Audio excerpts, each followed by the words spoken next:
Welcome, everybody. Good evening. Thank you for joining us. I am Allison Kemmerer. I am the Interim Director and Senior Curator of Contemporary Art at the Addison. And I'm thrilled to be sharing the show, Mel Kendrick, Seeing Things and Things. The event is presented in conjunction with and in celebration of the presentation of this exhibition. It's a project that's been many years in the making, and then sadly postponed due to the pandemic. Happily, it is up, it is open, we are open. So far, it's been well attended and very well received. And before I introduce our participants, Mel, Carroll Dunham, and John Newman, we thought we'd give you a brief glimpse of the show, which will be on view until October 3rd. This will hopefully be an enticement for those of you who have not yet seen it to make the trek to Andover. It will also, I think, give you a sense of the extraordinary breadth and depth of the work that Mel has created over the last 40 years. It begins outdoors with two brand new sculptures, and then filling the entire second floor of the museum, the show brings together approximately 100 works, sculptures, prints, and photographs, ranging in date from 1983 to the present. It's installed roughly chronologically, with each of the 9 galleries exploring a moment or period in time, a set of ideas, experiments, and investigations. As Mel has said in the exhibition catalog, every sculpture is only a point in time. Every object could go further. And indeed, in wandering from room to room, one can discern threads that run through the overall work, but also one can see how objects go further, how one sculpture or idea leads to the next. And that next is always something new, something that did not previously exist. I think that's what I find so exciting about the show. Not only does it offer a pretty clear picture of the evolution of Mel's work, but it lays bare a sustained and concentrated focus that is balanced with an adventurous and restless experimentation. And it's that combo that I think makes Mel's work so unique and so powerful. I think you could apply actually that same mix of intense focus and bold exploration to the work of Tip Dunham and John Newman, both of whom came to the Addison on opening day and shared my enthusiasm for Mel's show. So it was then that the seed was planted to host a conversation between the 3 artists, who also happen to be longtime friends, to talk about insights about Mel's work and art in general sparked by the show, coming of age in the 1970s and 80s in the New York art world, and much more. We'll see how it goes. To start, just the briefest of intros. These are highly abbreviated, so I can give more time to these 3 gentlemen. We'll start with Mel. Born in Boston, Mel Kendrick graduated from Phillips Academy in 1967 before earning a BA from Trinity College in 1971 and an MA from Hunter College. Kendrick, whose first exhibition was at Artist Space at the age of 24, has exhibited extensively, including solo exhibitions at Madison Square Park, New York, the Hood Museum of Art, Dartmouth College, the College of Wooster Art Museum in Ohio, Grand Arts, Kansas City, Mary Boone Gallery, and David Nolan Gallery in New York. His work is in numerous public collections, including the Addison, and I'm happy to say that all 3 artists are represented in the Addison's collection. Other collections include the Art Institute of Chicago, the Brooklyn Museum, the Metropolitan Museum of Art, and the Museum of Modern Art in New York, the National Gallery of Art in Washington, Philadelphia Museum of Art, Storm King Art Center, Walker Art Center, and the Whitney Museum of American Art. Kendrick is a 3-time recipient of the National Endowment of the Arts Fellowship and has also received the Francis J. Greenberger Award and the Academy Award from the American Academy of Arts and Letters. Moving on to Tip, AKA Carroll Dunham. Tip currently lives and works in New York and Connecticut. He was born in New Haven, and like Mel, he graduated from Phillips Academy in 1967. Also like Mel, he attended Trinity College, where he graduated in 1972. His work has been the subject of numerous solo exhibitions at international museums and institutions, including a mid-career retrospective at the New Museum in New York and a print retrospective at the Addison, had to pull that plug in, as well as solo shows at the Denver Art Museum, Museum Ludwig in Cologne, Germany, Mill Garden in Stockholm, Sweden, and the Drammen Museum in Norway. His work is represented in many public collections, including the Albertina Museum in Austria, Art Institute of Chicago, Astrup Fearnley Museum in Oslo, Norway, the Brooklyn Museum of Art, Museum Ludwig in Cologne, Germany, Museum of Modern Art, Museum of Contemporary Art, Chicago, the Tate in London, and the Whitney Museum of American Art, among many others. Now on to John. John Newman presently lives and works in New York City. He was born in Flushing, New York, and received his BA from Oberlin College in 1973. He attended the Whitney Museum Study Program in 1972, received his MFA in 1975 from the Yale School of Art, and was a fellow at the Center for Advanced Visual Studies at MIT from 1975 to 78. He's had over 51 person shows and participated in numerous group exhibitions in galleries and museums throughout the United States, Europe, and Asia. His sculpture, drawings, and prints are represented in numerous public collections, including the Museum of Modern Art, the Metropolitan Museum, the Whitney Museum, the Tate, the National Gallery of Australia, the Albertina Museum in Vienna, among many others. He has been the recipient of many awards and residencies, including the Rome Prize, a Guggenheim Foundation Fellowship, and grants from the Chinati Foundation, the Joan Mitchell Foundation, and the Pollock Krasner Foundation, among others. He is the former director of graduate studies in sculpture at the Yale School of Art and has taught and lectured in many universities and museums throughout the US, Europe, and Asia. So now we will start the convo. I encourage everyone to participate in the conversation. So to that end, we invite you to type in questions as we go, and I will monitor that tab and try to fold them in as we move along. But first, just to get things rolling, I thought we'd go back in time just a teeny bit. So as longtime friends who all basically arrived on the New York art scene at the same time, tell us a little bit about what was happening, who inspired you. Mel, you've talked about entering the tail end of a dialogue and trying to find your way in through the niches. So how did each of you find your voice? Was there cross-pollination between the three of you? Give me a little info. Well, I mean, I'll start. I did go to Trinity College in Hartford, which was not known as an art school, but we had some really interesting teachers there, and they took us to New York all the time. We saw all the shows, and it was very clear to me that when I graduated, I was going to go to New York, and how I wasn't quite sure, but that's the idea of graduate school seemed like a safe alternative. I don't think I could have just arrived cold. And I went to a school where people that I read about were teaching. And it's interesting that how much about starting out was really like meeting the people and talking to the people that I'd just been reading about. We've been poring over art magazines. We've been debating all sorts of things. And it seems like, I don't know, I was just thinking every month or something, somebody new would turn up, and we didn't know who that was. I was just remembering Tip mentioning William T. Wiley, who died recently, and completely devoured that. That was so interesting to me because, I was really, like R. Crumb and all those things. And the idea was, how can you incorporate this stuff into being an artist, into, making things? I wasn't a cartoonist, but anyway, that's just the type of thing. And whatever we came across, Eva Hesse, the things that you couldn't understand, that you wanted to understand. And that was the challenge. And got some of it wrong, but it was a good way to start. Yeah, I experienced a lot of what Mel just said slightly later than Mel did. And I would say also it was the first getting to be a little bit familiar with what was happening in the New York scene, particularly downtown. It was the first time I had any thought that there was something like an art conversation that you had some responsibility to know about and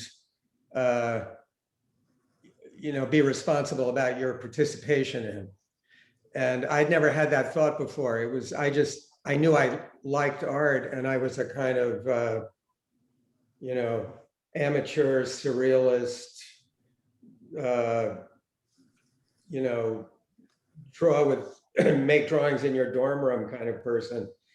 It never occurred to me that there was something, a general conversation to deal with. So for me, Was that intimidating or exciting? What was that like? Mel was in graduate school, and I ended up a year behind him in school, and then didn't go to graduate school. So, and this was before we all knew John. So I was just kind of around soaking up what I could soak up. And I had Mel's same experience in college of devouring art magazines and going to galleries with a small group of interested people, but I hadn't really understood what the art world was in any real way. So it was all those kinds of encounters.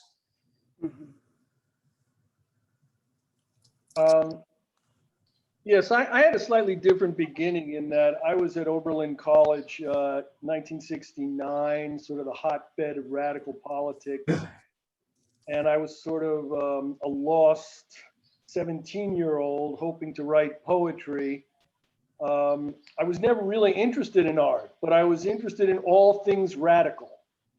And my poetry teacher was quite academic, and I remember very well a very intelligent friend at Oberlin introduced me to something called conceptual art in 1969. I really had no interest in painting, sculpture, things like that. And I just thought conceptual art was this new genre that was incredibly radical to the point where it was equaling things, whether it was the Black Panthers or protesting over the war in Vietnam or the Weathermen or certain kinds of literature and dance that I was seeing at Oberlin at the time. And it just clicked. And I was very fortunate in that there was a program at Oberlin called the Great Lakes College Association where you could work for an artist in New York and get credit. And I didn't like any of the artists on the list. I was quite a brash young man. And I went to Ellen Johnson, the very venerable professor at Oberlin, and I said to her, I want to go to New York and work for Sol LeWitt. And she said, well, he doesn't want you. So I went home to visit my parents during Christmas. And literally I was in the Union Square subway station, and there was a phone booth, and I dialed information and I asked for Sol LeWitt, and I was put through, and a man answered the phone, and I said, I'm the kid from Oberlin that you don't want. And he invited me over, and he had this enormous collection of arte povera and things, and I knew every single item on his wall, but I'd only seen them in photographs. And I sort of talked him into signing my papers. He told me if I didn't bug him, he would get me a job at John Weber Gallery sweeping the floors, and he farmed me out to Dorothea Rockburn and Robert Ryman and Carl Andre, and I got to meet everybody. And this was early. I was 19, so this is 1970, 71, and I was just steeped in it. And like Mel and Tip, I was just, voraciously reading everything I could get my hands on, including all the things that I gathered the artists that I admired were reading, like philosophy and linguistic theory, etc. And yeah, and that's, there were only a few galleries in Soho. So there was a real, what seemed to be at the time, a way that you could sort of know what was going on and know everybody and know what people were talking about. And like Tip said, you had a certain responsibility. There was a conversation. I thought of it more like philosophy. I never thought about making smudgy drawings of naked women and flowers. Far from it. It was the furthest thing from my mind. And that kind of radical stance and new genre was the thing that attracted me. And then basically I learned about art backwards, because I realized that in fact it was, conceptual art did reside in the world of art, not some other philosophical, academic, literary sphere. I like that, learning about art backwards. It's just basically you come in with whatever's hot, whatever's being written about, and you go to all the shows, you try to meet the people, and then you try to figure out more. Where does this come from? I came in, I just thought that art started like in 1960 or something. I didn't know anything before then. hadn't really studied it. But yeah. I had studied art history and I really liked it, not in an academic way, but in a visual way. But I think that, all this thing we're describing is all pretty much, I mean, we seem to, I mean, there's consensus to a degree about what we encountered, but the thing that was important was the point where one realized that this was all fine, but you had to figure something out to do that might account for that, but also might in some way be original. And at that point, everything changes, which is sort of where Mel's show starts in a way. With that, to me, when I see it now and I see the work going back to the beginning, that's the process I feel like I'm seeing is Mel separating from this frame of this whole way of thinking about things that was very idea driven, very systematic, very cool. Yeah, I've been in New York 10 years before the start of this show. I mean, that was all the research, whatever that meant. Yeah. So it takes a long time to absorb that much stuff if you've been that big a sponge. I think the Tip's point about originality is very well taken, in that we were quite a bit younger than many of the artists that were, we were attracted to and sort of inspired by. And the way I saw it, and I became a real historian, particularly the 20th century. I really didn't even know anything about Renaissance art or anything like that. And I've talked to Tip and Mel about this. I don't know if they'll agree with me, but basically, the 20th century was all about reductivism, trying to find the simplest element, the essential element. And the idea was zero was reached with Carl Andre and Ed Reinhardt and some of the conceptual artists, Bachner, et cetera.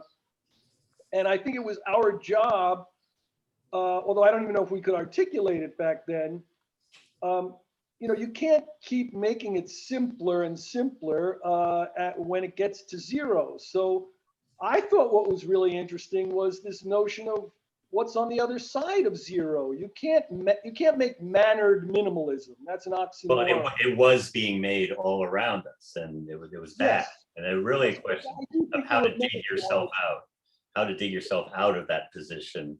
And exactly.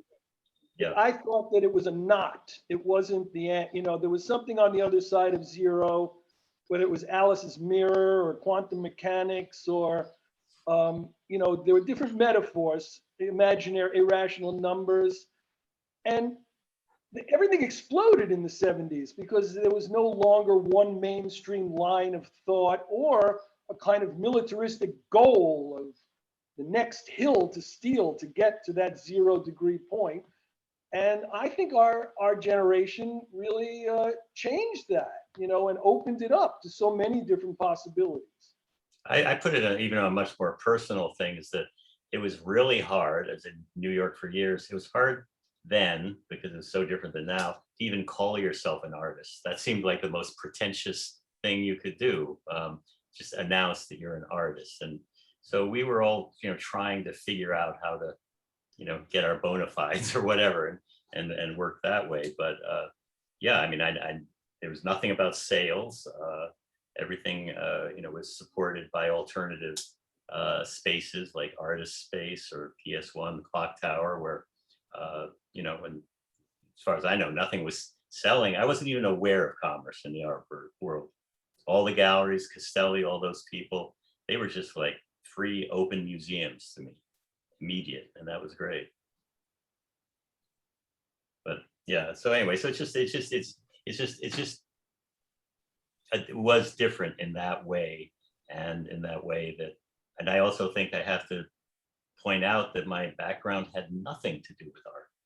There was nothing in the way I grew up that made the idea of sitting somewhere and making art at all relevant or meaningful, and my parents never understood it. And it was just, something that I did. And I have to credit, like you were, John, the zeitgeist of the 60s and the 70s that more or less said, okay, you can do this, you can try this, because had it been another time, I don't know what I would have done. I mean, I would have done something, but it would have maybe been more responsible, like architecture or engineering, but didn't bother with that. Went right to the objects. Well, that was supposed to be about having a career.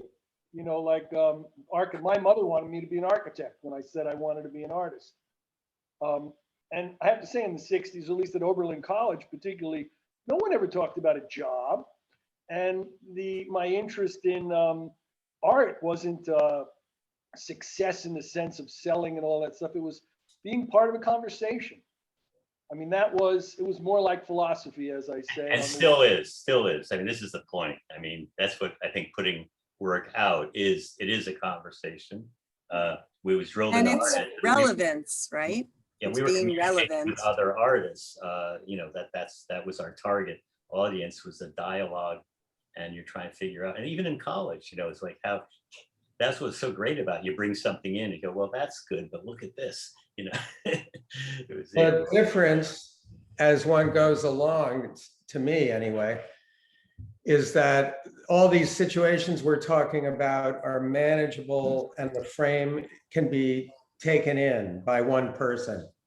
And the situation now with contemporary art in a more general way is highly distributed, and the number of artists that, if one were to have the kind of thorough knowledge that we all had as 26 or 27-year-olds of what's being seen in New York galleries, I don't even know if one human being could do it now. And back then I did it and had a full-time job and made paintings. So something changed. And I think that's a big difference between being younger and sort of, knowing what you think is important and knowing what you're responding to. And then as you go along, you get more and more involved with a self-referential conversation. At least I find that's my experience. And it isn't so pressing to be nor is it even possible to be fully apprised of whatever passes for discourse at any given moment. I don't know if you guys share this feeling. Well, I feel so much that I also feel like, to add to that, that Soho in 1971, 2, 3, maybe even later, was a village. I mean, you kind of knew everything that was going on. You knew of, if you didn't know most people, even older artists who may be unapproachable nowadays for young artists. And, in that, I think we were a kind of missing link between what was going on in the 50s and 60s to later. And I think that kind of village mentality, and also we thought New York was the center, because there was certainly a lot going on in California, in Germany, in Chicago, but we didn't really think that much about it or know that much about it. And now, of course, it's completely global. Yeah, that's right. Back to your mention of, trying to get your bona fide, I'm just wondering, each of you has a very distinct visual language and aesthetic, definite, unique voice. And your work is immediately recognizable.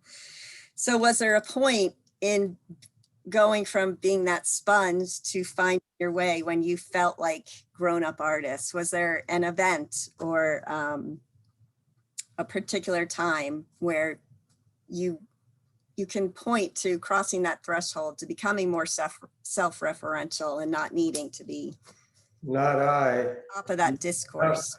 Not one. Or do you still feel like a baby artist inside? No, I don't at all. It's hard to do something for 45 years or whatever and still feel infantile about doing it in quite the same way. But no, I don't mean it in that way, but there's a way you really don't learn anything doing this. At least that's my experience. And so I think I remember there was a point at maybe in my late 20s where, as Mel said, I can remember going out to bars when we were first in New York and kind of hanging around these older artists. And it felt like if you said you were an artist, you were saying it with a little squeaky voice, like you still hadn't gone through puberty or something. And I gave that up, thoroughly after a short time. I like saying I was an artist, even if I wasn't producing and I was full of crap. It was a nice thing to say you were. So I like that part. Right.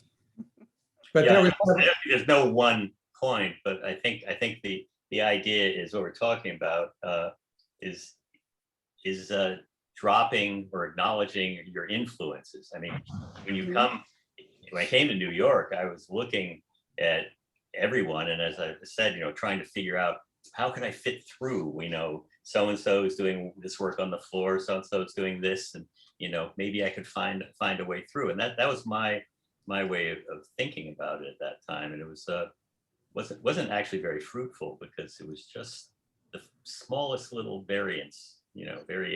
And well, my solution was to get nothing done for 5 years and then decide to focus on painting so I could block everything else out. It was actually a very defensive and sort of paranoid response to this onslaught of information. I think when I look back on it.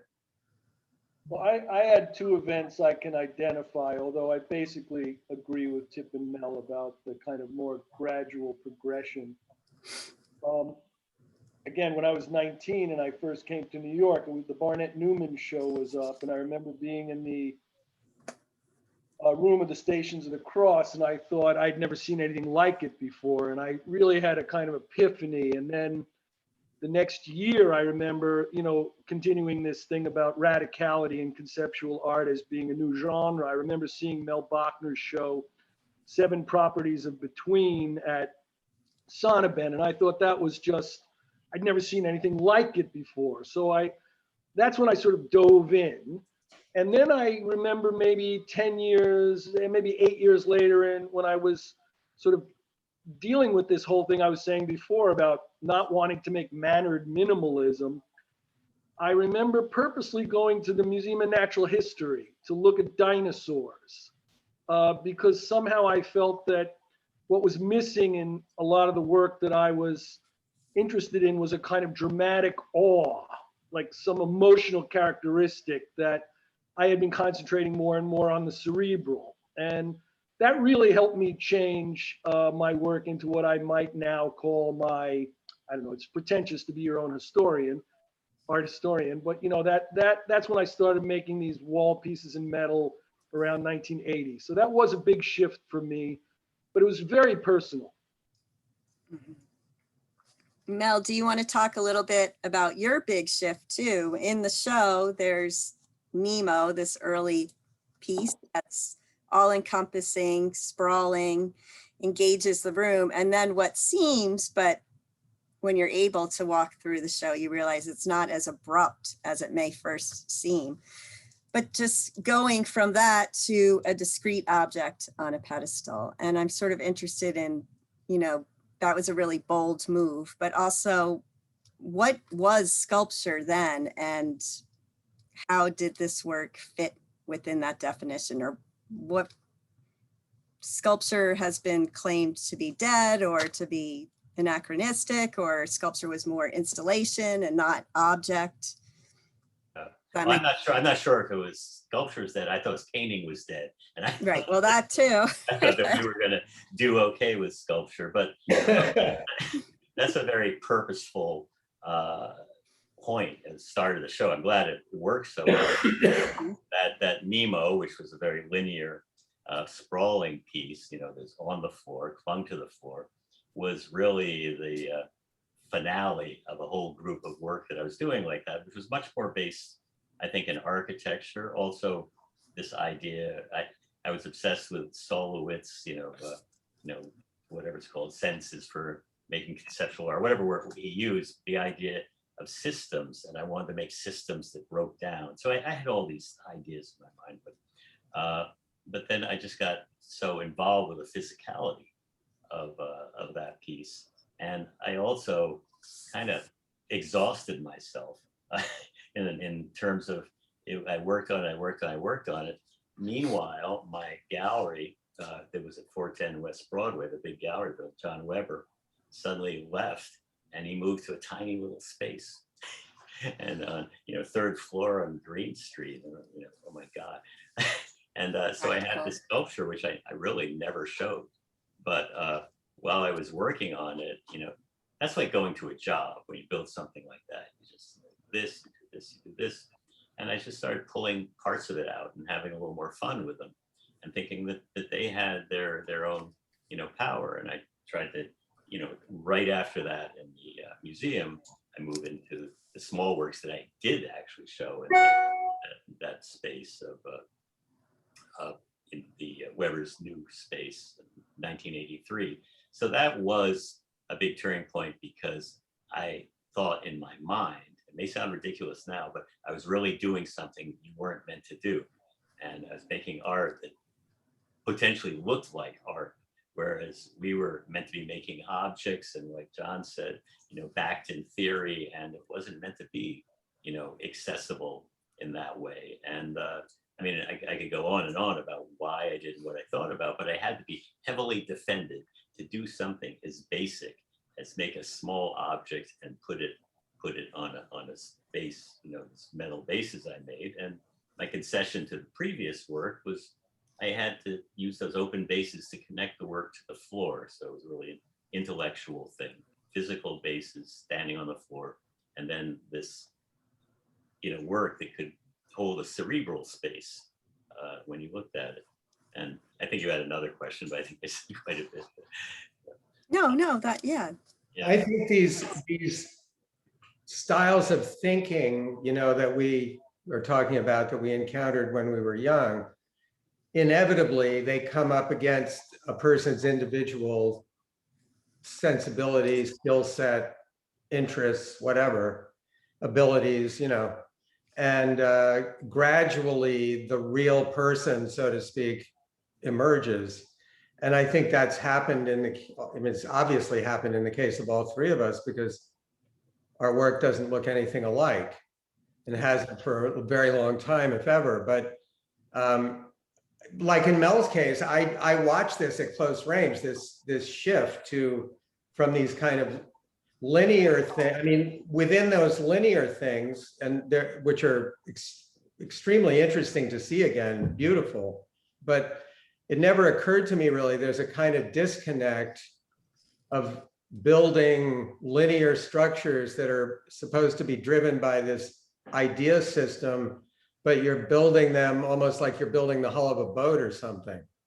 So there's and that's what I mean by the quote unquote real Mel, you know, behind all these systems. You know, you didn't call up some metal worker somewhere and, you know, just send him a drawing on an envelope and say, build this for me. You know, you were very involved.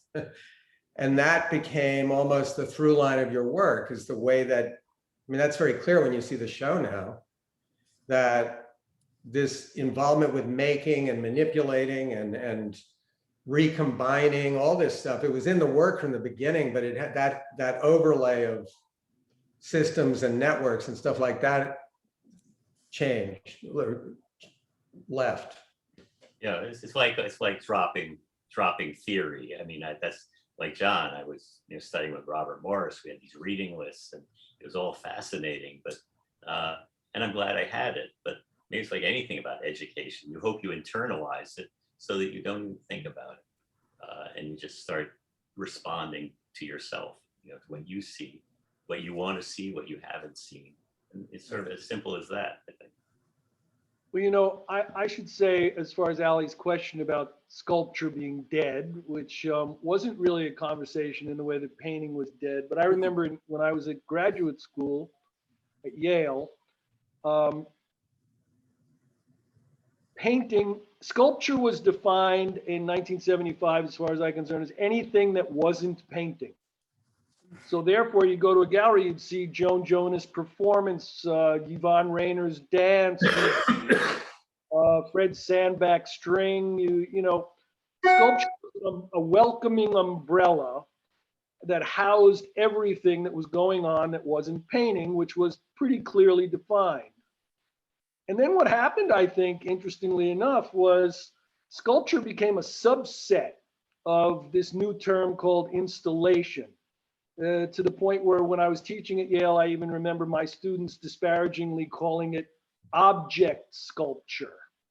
or installation artists I knew said, "You don't think I make sculpture, do you? That's an old-fashioned death-enthralled monument," as Donald Judd said. And I remember very well when Mel started the pieces on a pedestal.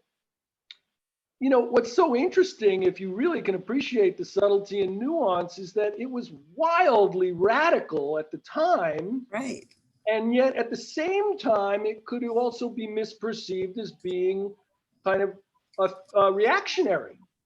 And what's so interesting is how Mel has developed it so that it became his language, all his own. If anything, maybe I'm jumping forward too fast, but I think his most recent work is the most radical and the most sculptural in both an advanced way and yet embracing this grand tradition of object making that you sense through its materiality and physicality. It is sculpture. There's no denying it. Yeah, I like that. And Yes. that's what when you and Tip came to the show, I remember you walking through and saying, "This is a sculpture show."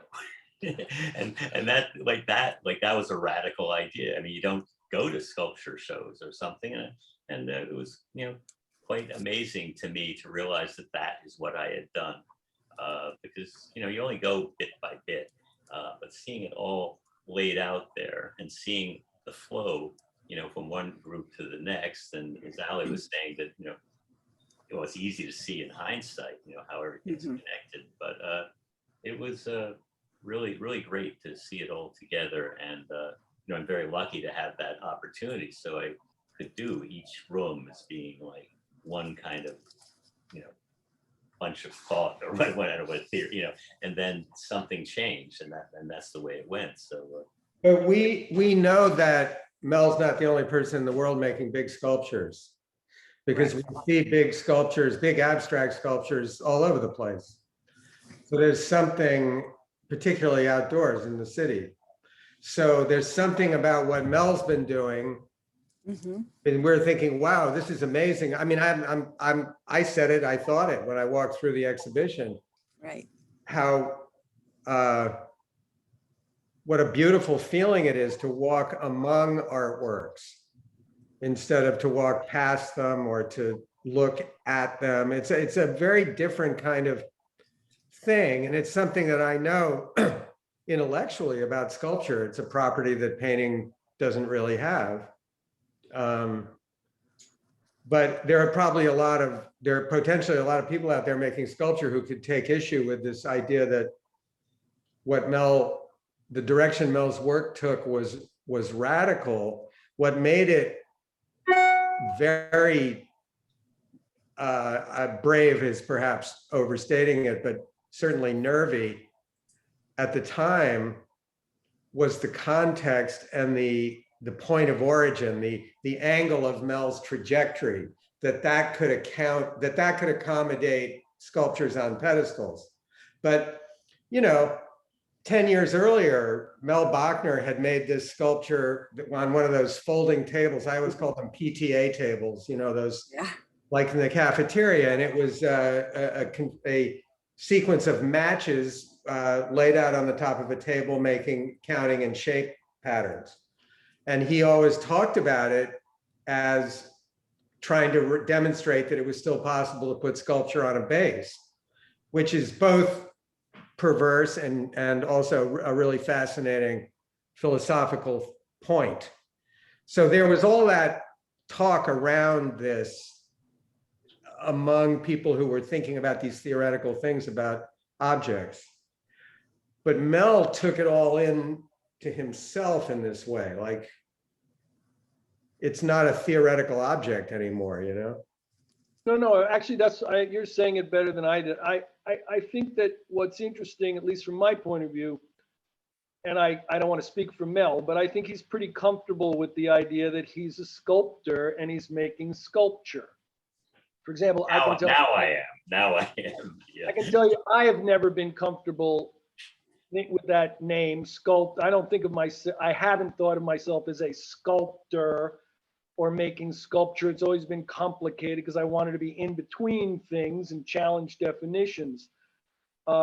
That's one response to what Tip is saying. But on the other hand, I remember maybe around the 2010 or less, something, there was a little gallery that moved into my building on the ground floor. It was like my assistant's boyfriend starting a gallery. And I was talking to him about these young artists, and we were talking about putting sculptures on bases. And I was explaining to him how this was the conversation for maybe 50 years, but certainly in the 60s. And he looked at me like he had no idea what I was talking about. No one sees that polemical argument as an issue the way we did, or the way Art did at that post-Brancusian conversation to Carl Andre. And it's very curious now, looking back, how, is it absurd? Was it a historical moment? Did it really have meaning? Did it actually really push the conversation forward? Probably all three. Yeah, I don't know why, but I responded, or I mean, I agree, but it's somebody writing about the show or something, or talking about, he referred to me as an outlier. And I thought, that's interesting. I was right in the middle the whole time. I actually just read an article where all three of you are called outliers. An old article, but it talks about how you were totally in it, but maybe not in the spotlight. That it was more about the 80s, that David Sally or Schnabel or people like that were. And so because of that, you had this freedom to forge ahead, follow your instinct, and well, I don't think either. There was no movement or anything that we were part of. I think that that sounds great if we were, viewed singular artists. But that's an interesting thing. I didn't. That was a long time ago.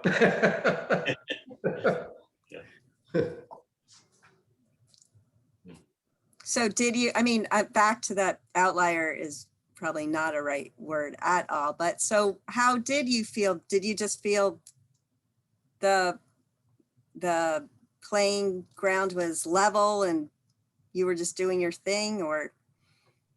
I don't know. It's always a struggle, and I never kind of said, hey, boy, I can do anything. I mean, I did, but it's not that way. And I think about, I don't know, my first show with John Weber in 1980, and I built, the precursors to Bob, Bob was the precursor to Nemo in the show. And I really, it was strange. I mean, I lost my train of thought there, but it was, someone help me here. I completely lost that. It was not the right thing. Oh yeah, this is a simple little story. It's because somebody looked at it and said, boy, it was a fall show. Boy, it looks like you had a lot of fun this summer. And it was the worst summer of my life.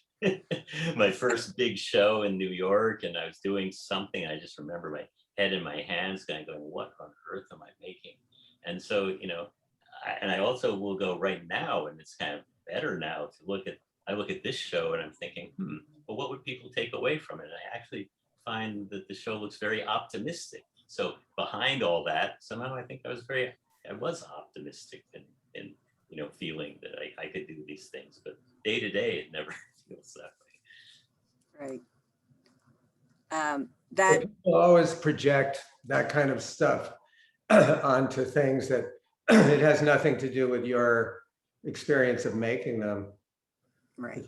It's a pretty chronic, isn't it? That effect. Yeah, I guess. I mean, there's a disconnect there, but that's I find this don't listen to what the artist says. I mean, what? I find this whole outlier thing actually preposterous. You can't get any more up in the art world, the art scene, than we were. And the idea that Mel Kendrick is an outlier in any meaningful sense, it's just incoherent. There are too many different many different ways to define whatever the thing is that makes you not an outlier. It's just some story people impose on Yes. reality. And it probably, it may or may not have to do with the story anyone's telling themselves. I mean, we're all telling ourselves some crap to, you know, where we fit in and why what we're doing means something relative to other things and earlier things and all that. But that's all completely self-serving, really, just so you can have a narrative to get yourself organized. At least that's what I feel. Yeah, well, I think we can all say none of us felt like outliers. You know, Well, you were in the thick of it. How could we were in the you? thick of it. Right. But I mean, there are these connections made. And Tip, I just saw a really great show that you're in at the Outsider Art Gallery yesterday, which I didn't know about. Oh, I'm not sure I know about it. But I can tell you, it's at Andrew Edlin Gallery. oh yeah, no, it's phenomenon. But anyway, I yeah. haven't seen it and I wasn't involved with it, but I was told about it, so I will see it. Well, it's just an interesting thing when you look at influences or not influences, or more likely people winding up in a similar place, coming through completely different. I think that's the point precisely. That's what Mel's point is, the main point. That's what's important. Well, I think the idea that outsider, you know, we certainly aren't outsiders. I don't, you know, as far as I feel, who wanted to be an outsider? I wanted to be part of the conversation. That was to be an insider. And yet that doesn't mean you don't want to have some kind of original thinking. I don't find that contradictory.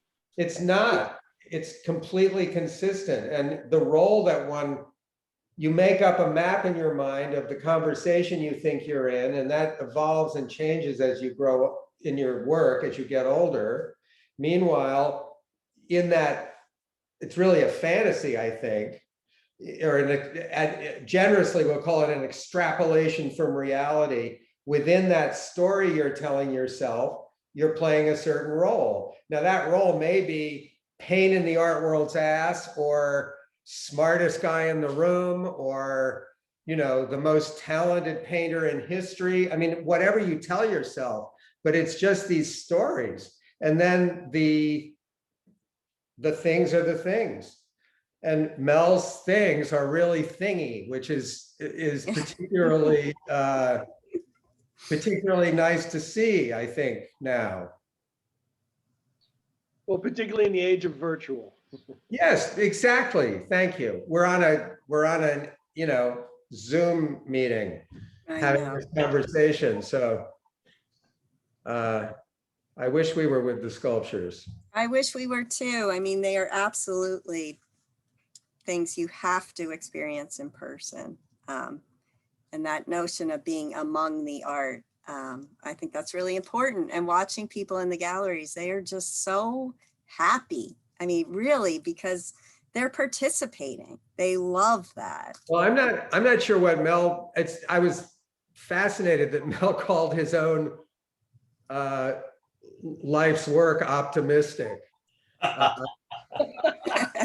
find out that's me walking into the museum, like I'm saying, No. well, what if I were a student at Andover? What can I do with my life? What can I do? And I like to look at that and say, well, But I think you can do anything you want. I wouldn't have used the word optimistic exactly, but there's something very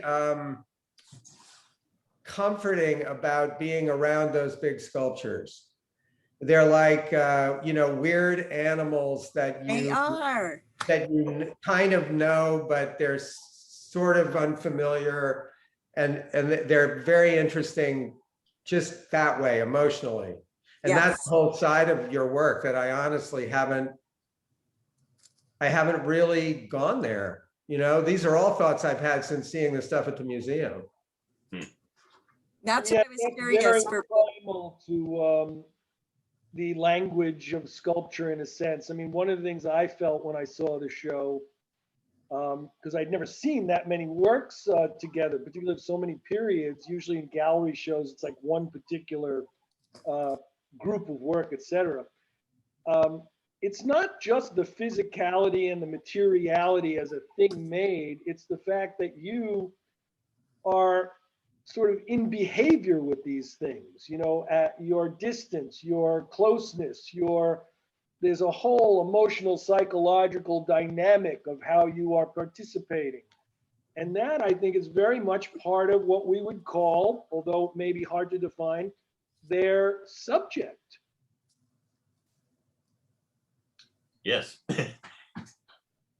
Yeah, that's very good. And I really, you know, it's just like seeing pictures of Brancusi's studio. Everything is communicating with everything else. I mean, there's just and I've always felt that about my studio and make something. There's some sort of conversation going on, and I guess I'm there too. So you know, it's and they're physical.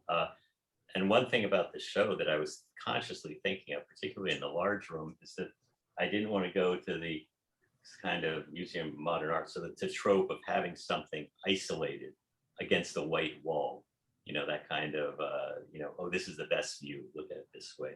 And I really came to think of that big room as that I really just wanted to be a forest of sculpture, something that you walk into. And, you know, they were made, I mean, the range, I can't remember what the range of dates, but, you know, they're made, you know, 10, 20 years apart. And it was, you know, really a nice experience to kind of be among them, like you're saying. I think that's the thing I could do. Go ahead. it's a fairly unusual thing about the way you all organize the exhibition, which I really like. And when I first thought about it, it didn't sit comfortably with me because I'm you know, once so accustomed to just chronology. But I think it's fantastic to show these things in the same, these things from different times in the same space, and to work with the dimensionality that way of your life and the different kinds of objects you would have made at different times in your life, and it just works really well. Oh, good. No, I'm so glad when you guys came, because, you know, working in under COVID, there's no one around. You know, nobody was, you know, and then. Hey, Mel, yes. Can I ask you something which we haven't talked about in a long time, but there's photography in the show. And those big photographic prints that you made of sculptures, the ones that are, you know, I always think of them as negatives. Can you say a little bit about those, like where you see those fitting into everything when you see them in the context of the larger flow of your art? Well, maybe I fall into the problem of, you know, analyzing it after the fact and going, oh, of course. No, that's what we've got. That's what I want to hear is your analysis after the fact. Okay, well, I mean, we come through a room, I do the black trunk thing and sculpture, and then, you know, I inked it and rolled it onto paper. So, you know, the object became flat and, you know, changed, and everything goes through some sort of transformation. The photography came out of, you know, from what, you know, I started out, you did too, I know John started out as a poet, but we started out with photography actually and filmmaking. And I always loved the 4x5 camera, and I had been shooting pictures in my studio all this time, all through the 80s with an old 4x5.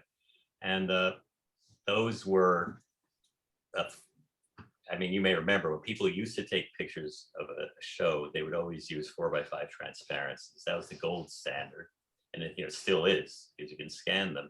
And when they were running through testing to see the exposure, they'd shoot these Polaroids, black and whites, and then they pull them out, you know, count and, you know, rip them off. But the interesting thing was they made a negative and a positive.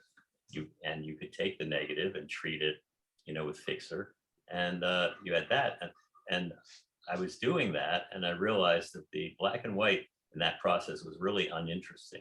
It was very pale and gray, but the negative, you know, was physical. And I emphasize this because most negatives are not physical, but this goopy Polaroid negative, you know, gummy as it was, whatever it was, became a new object, and it was very thick. And I decided, you know, I had them scanned as negatives, and that was, then I was being very literal. 4x5 inches became 4x5 feet. And but why I was doing them or what I got from them, I thought that they were just like my cutting apart things and core samples and reconstituting. It was sort of some analysis, because you could see inside. I mean, I don't mean to belabor that, but say if this the tubes, the one with the hollow branches coming towards you, in the picture you would see that regular photograph, you'd see it as dark inside, and you'd see the tree shape and you'd know what it was. As soon as it became a negative, you could see sort of light in the tunnel, you could see form. It changed the whole perception. So I mean, it wasn't X-ray example, but for X-ray exactly, but it was kind of a way of understanding the objects better, or in a different way. And they were all mostly they were very small things that became very big, and it's just it was fascinating to me to do that. So I mean, they are negatives or object negatives, and in the show there's some small ones on the table, and there's some big images of those same pieces. This is another transformation.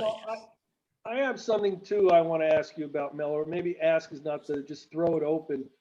I read the interview with you and Tip as before this Zoom thing again, and I was really interested. I hadn't had this thought before, but you mentioned several times that like you didn't do additive sculpture the way so much basically the collage tradition up to David Smith and Anthony Carroll by, oh, this looks good, I have something around my studio, I'll just put it on there. You don't do that.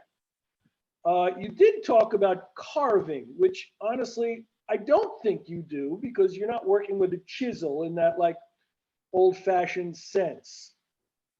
I can't think of another sculptor, and this is a wonderful metaphor contemporary for our time. Your work is self-sustaining. You don't add and you don't subtract. You take the middle out and you then use the outside as the inside and the inside as the outside. It's, you're not wasting material, you're not adding material. The thing is, it's, this philosophical rubric we hear so much that we can't define. It is the thing in itself. And I was really thinking about this. I can't think of another sculptor who, it's either carving or modeling. It's adding or subtracting. And you're not doing either, or maybe you're doing both. Itself. It's like a Mobius strip, although as material or something. I just found it so curious, and I just wondered, where'd you come up with that, and what do you think it means? Because somehow I associated it with like, oh, it's like a metaphor for, sustainability. I know. Yeah, well, as you were telling all that, I was afraid you're going to say, like, how did I come up with that? And, how does anyone come up with anything? You start out on a path or do some experimentation, you see it. I found it extremely satisfying to break something into parts and to reconstruct it either the same way or a different way, and to use every part. I mean, it sounds very compulsive, but it just also gave the work an inner logic, a rhythm, or something to have that relationship, and have the sustainability thing. Was it's funny because there are trees and everything's used, and that's pretty good. But I wasn't thinking in ecological terms. But isn't it also a way of sort of making enough of a systemic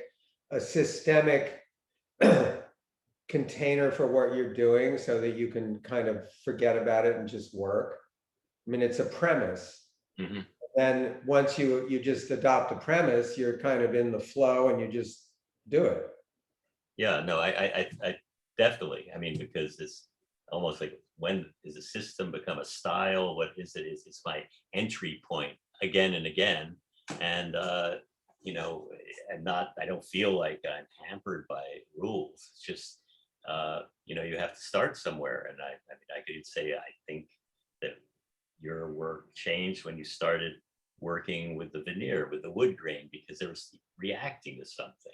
And Yeah. I've never known what to do if I were a painter with an empty canvas, because it really, I don't know that noise somewhere, but anyway, yeah. So it is my way of approaching things, and and I like, I guess, like I'm a studio artist. I can go and make things. I don't have to wait for the right thing, or I have the material. I don't have to, have something made or fabricated. I could just work with this system.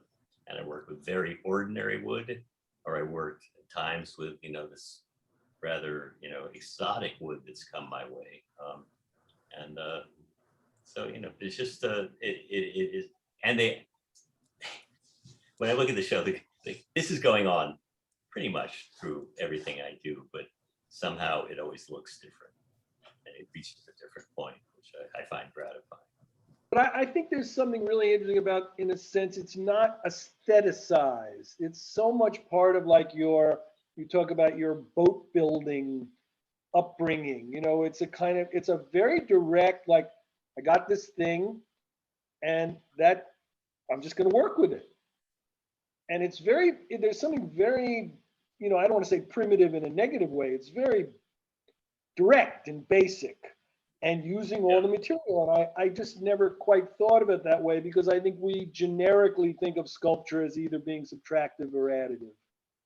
And you even spoke about that. I mean, I was gonna, not that I want to argue with you, but you're not a carver, even though you talk about carving. And, I thought the additive thing was really interesting. It's quite a unique idea, and yet it's utterly simple. Yeah. I just want to talk about carving. I don't consider myself a carver, but if but you're thinking about carver in the context of general sculpture. I can think I'm more of a carver, like carving roast beef. I mean, I'm slicing through this material and I'm pulling it apart. So of course I'm a carver. Okay, that's fair. There is one question that sort of builds on that, and you may have answered most of it for her, but this idea of it's not only working within the confines of this block of wood and not adding or subtracting, but also she's wondering about, do you start with an idea or concept and then find the material to suit that? Or are you starting with the material and letting that sort of guide where you go? Well, I do both, but I mean, particularly with the pieces that involve large, rough wood, that is starting with the material. Right. As to, where am I going? I've often said I don't make drawings. I mean, David Spitzer did these drawings for, this idea of kind of where sculpture was going. It didn't always go there. But I really, well, actually, and that's also the beginning, that second room and third room in the show with the small pieces from the 80s. I was thinking about drawing. I wasn't really, even though I was making sculpture, I was thinking about, the visibility of process, the timeline of making something. And that was really about drawing. So it's always, I know generally what I want to see that I haven't seen. It doesn't always work. But when I was working small, then, okay, well, that's interesting. I'll do something else rather than, just get more elaborate and confused. So it's, what do I have in mind? I do not have in mind how something should look specifically. Well, let's take the black oil sculptures, the two big ones in the main room.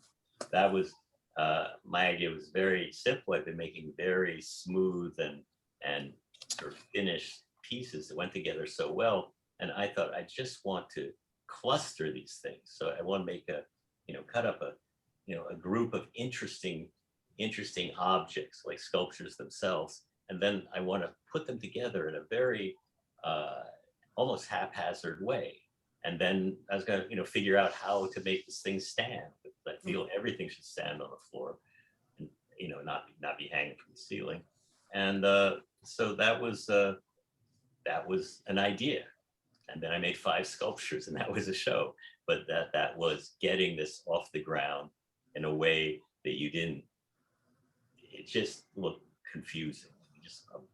But you could still pick it apart the usual way. But it's just that's the motivation. That's sort of like a general idea of what I want to see and what I haven't seen.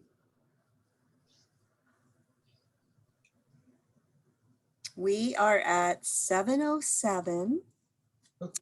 Do you want to have any final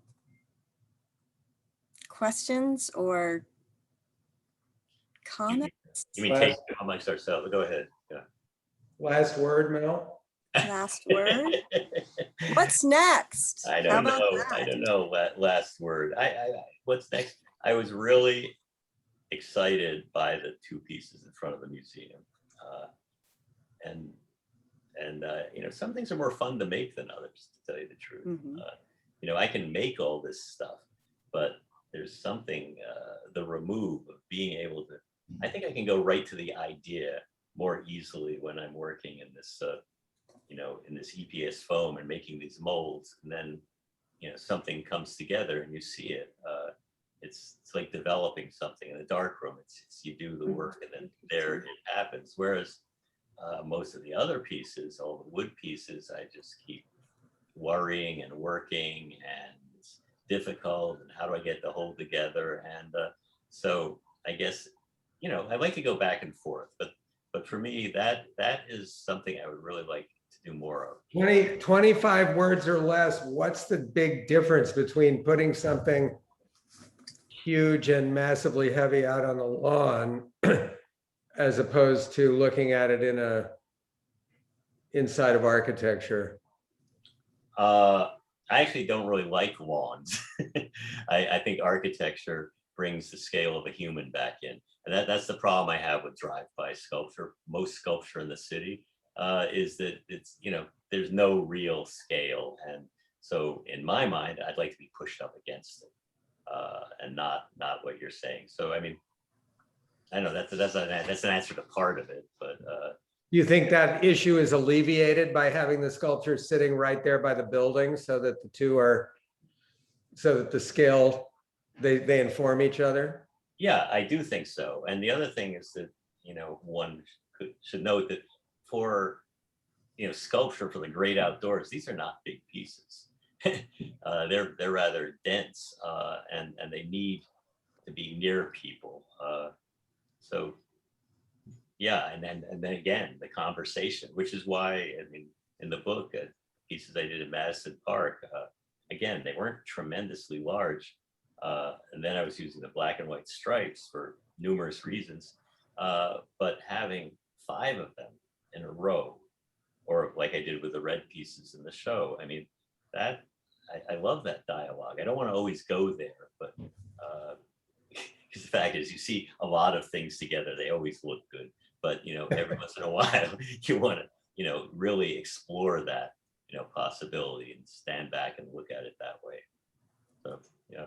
Well, I think a real takeaway from the show, at least for me, is, an artist, if they do get some recognition, usually get recognition in a short period or a particular period when people first get to know them.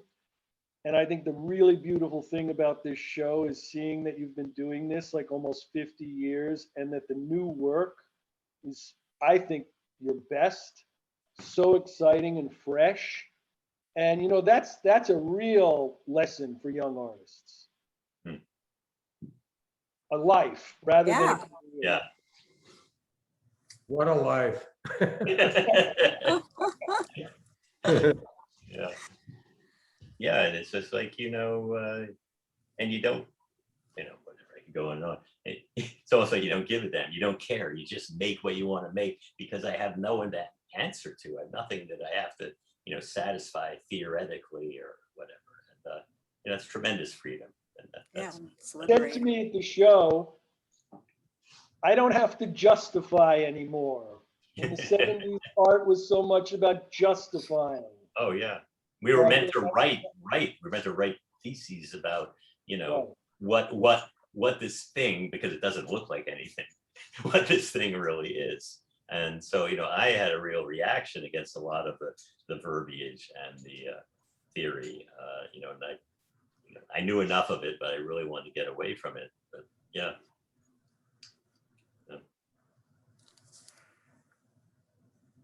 All right. Well, All right. thank you. Oh. Come see the more show, everybody. Unless Allison has something. Yeah. No, I just want to thank you. This has been great. And I'm just so honored to have been able to work with you over these past few years and have the show here and be able to live with it over these many months, which is a true. I do want to add that because I have a letter somewhere. We started this in 2016. Okay, so many years. Yeah, and it's been through all sorts of things, and the the book and everything. I just want to say how great it's been working with you, and now with the show, the tremendous support, and it's a remarkable situation for me to have my work there and have worked with you. So thank you. Feeling is mutual. Good to see you guys. You Okay. too. Thank you, everyone, for attending. And please come see the John's a couple show. blocks for me, and Tips up in Connecticut, probably. Yeah. So anyway, good. All right. All right. Bye. Bye. Bye.